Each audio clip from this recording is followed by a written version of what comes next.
시청자 여러분 안녕하십니까? 민주평화당이 대규모 탈당 사태로 인해서 좌파 연합이 붕괴되고 있습니다. 제가 결론적으로 말씀드리면 이 좌파 연합의 영구 집권 음모 패스트 트랙은 물 건너가고 있습니다. 성사되지 않을 가능성이 대단히 높습니다. 어찌보자면 이것은 또 하나의 사필 규정일 수 있습니다. 무리하게 자신들의 정치적인 욕심을 위해서 어떤 정치적인 관행이라든가 또는 합리, 순리 이런 걸 다 깨부수고 선거 제도를 일방적으로 바꾸려고 했던 이 좌파 연합, 이 무도한 시도에 대해서 사필 규정이 발생하고 있는 것입니다. 얼마나 재미있는 정치 현상입니까? 제가 왜 패스트 트랙이 물 건너가는지, 좌파 연합이 어떻게 붕괴되고 있는지 제가 정리를 한번 해드리겠습니다. 현재 국회의원 재적수는 정원 300명에서 3명이 모자란 297명입니다. 3명은 자유한국당 의원 3사람이 각종 유죄 판결로 의원직을 상실했기 때문입니다. 297명이 본회의에서 과반수를 얻으려면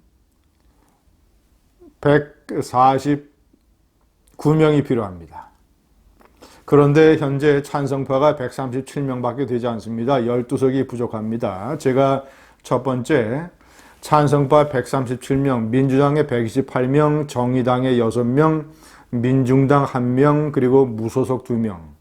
무소속 2명은 문희상 국회의장과 민주당에서 탈당한 손혜원 의원입니다. 저 137명이 다 찬성한다 하더라도 12명이 부족합니다. 자, 반대는 현재 확실한 사람들이 한국당 110명, 우리공화당의 2명, 조원진, 홍문종, 그리고 친여 무소속 4사람.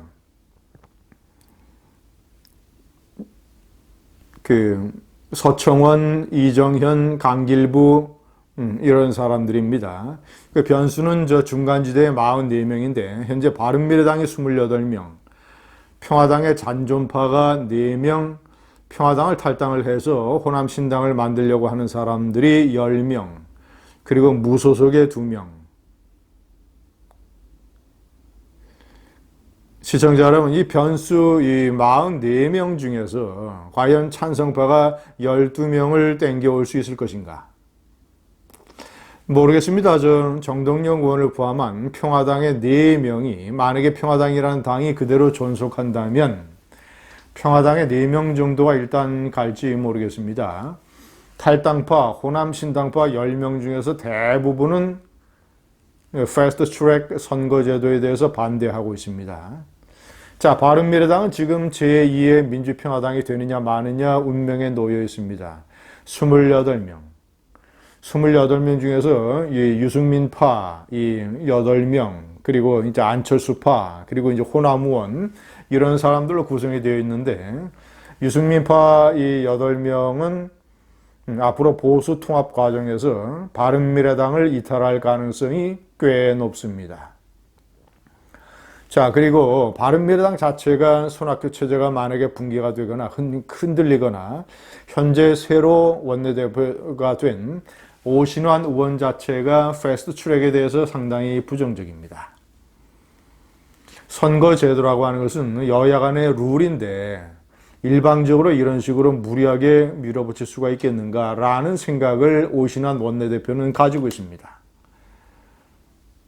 때문에 일단 바른미래당에서 적어도 평화당에 4명이 온다고 해도 나머지 8명을 더 땡겨야 되는데 과연 바른미래당에서 손학규파가 그대로 건재할 수 있을 것인가?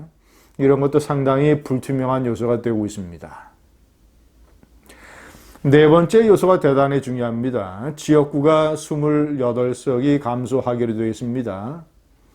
현재 지역구 253석, 비례대표 47석인데 비례대표를 75석으로 왕창 늘리게 되면 지역구가 225석으로 쪼그라듭니다. 그러면 지역구 28개를 반드시 줄여야 됩니다. 그런데 대부분 현재 서울, 경기 같은 수도권이라든가 호남 이런 데가 많이 해당이 됩니다. 왜냐하면 이제 서울, 경기, 수도권 그리고 호남 이런 데 그렇다면 패스트 트랙을 몰아붙일 때는 이런 문제가 많이 부각되지 않았습니다만 만약에 간들간들하게 된다면 나의 선택으로 패스트 트랙 선거제도가 되느냐 마느냐 이런 지경에 이르게 된다면 내 지역구가 패스트 트랙 선거제도로 인해서 내 지역구가 사라질 위험에 처한 국회의원들은 더불어민주당 소속이라 하더라도 공개적으로 반대할 가능성이 대단히 높습니다. 왜냐?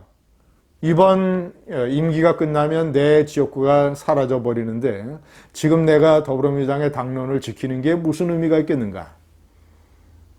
아무리 문재인 좌파 정권에서 지역구가 사라지는 의원들을 대상으로 무슨 공기업이라든가 다른 데에 자리를 마련해 주겠다라는 감언이설로 꼬신다고 하더라도 과연 그것이 얼마나 먹혀 들어가겠는가?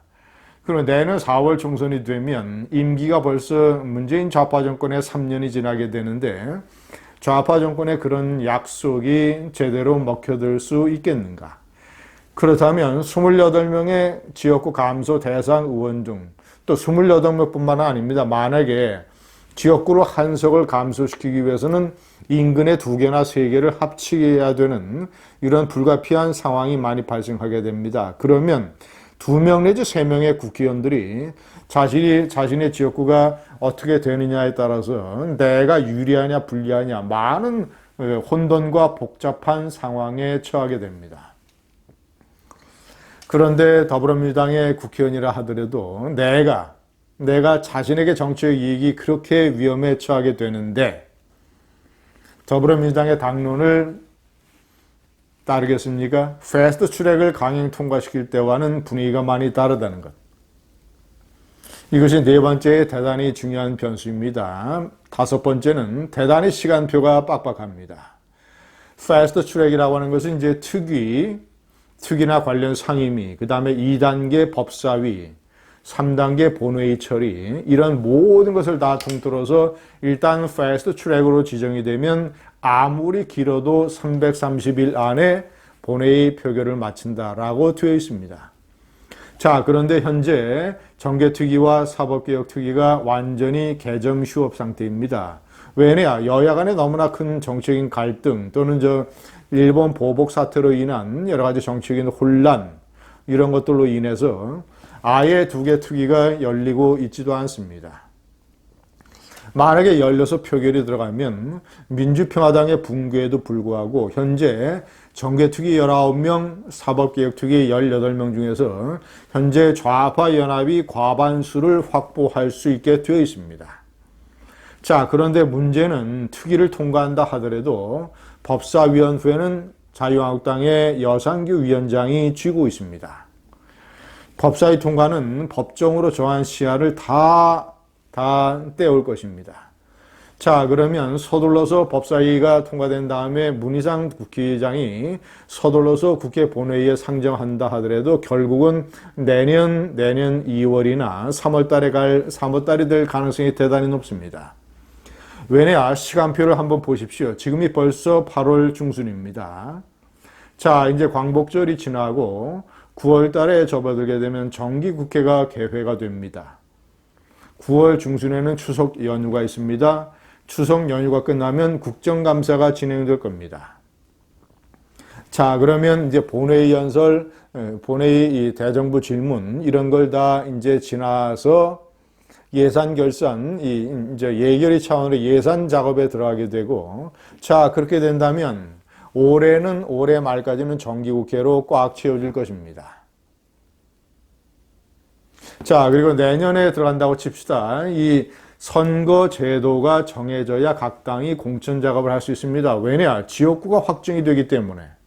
지역구가 확정이 돼야 어느 지역구에 누구를 공천할 것인지 결정할 수 있지 않겠습니까?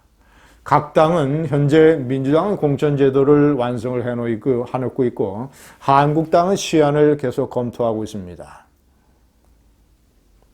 적어도 내년 4월 15일 국회의원 선거 전에 적어도 2개월 내지 3개월 전에 공천이 완성이 돼야 되는데 그렇다면 그 전에 이 선거제도, 선거 지역구에 관한 문제가 확정이 돼야 되는데 시간이 과연 가능하겠습니까?